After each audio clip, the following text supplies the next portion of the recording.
Welcome to day 32 of 100 Days of Nice.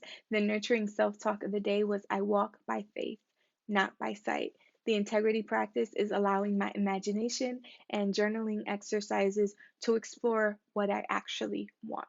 That is the faith piece, focusing on what I hope for, because a lot of my conscious attention has been placed on all the things that I don't want, all of the things that I see, and the ways in which my life is being changed, the reality many of us are experiencing, and how I dislike so much of it. It has been important for me to remind myself of that scripture, I walk by faith, not by sight, and allow my behaviors to be in alignment with what it is that I hope for, what it is that it's still unseen, but the acts that I operate from in the now can allow those unseen things to be seen in the near future. So that was my integrity practice. C, compliment.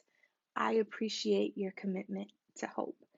A lot of the things that have been seen recently can and have triggered a lot of emotions of hopelessness, of cynicism, of concern, worry, even suspicion. So that commitment to hope and that integrity practice, more conscious awareness of, okay, what is it that I actually want? What is it that's actually within my zone of influence? Focusing on that has helped me not be sucked up into the previous piece of it.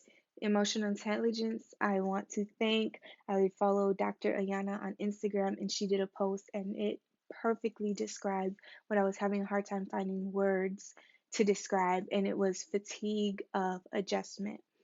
I have been very proactive about daily being aware of, okay, where do I need to adjust?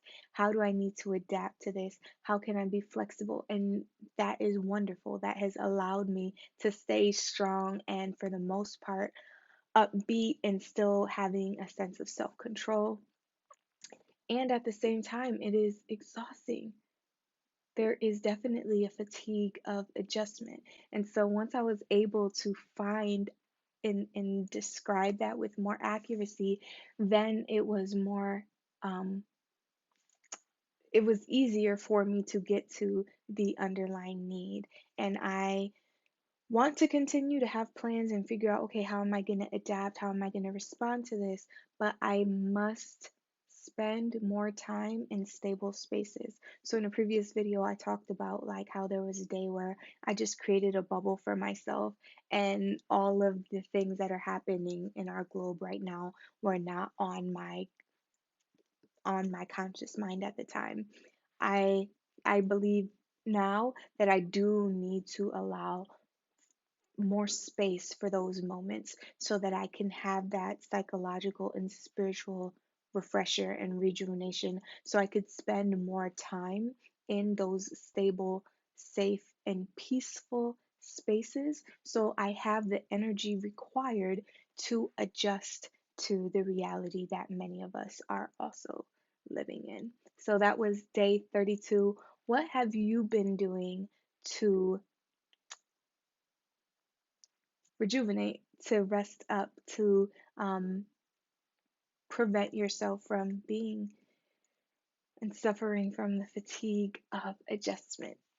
I look forward to seeing you again soon.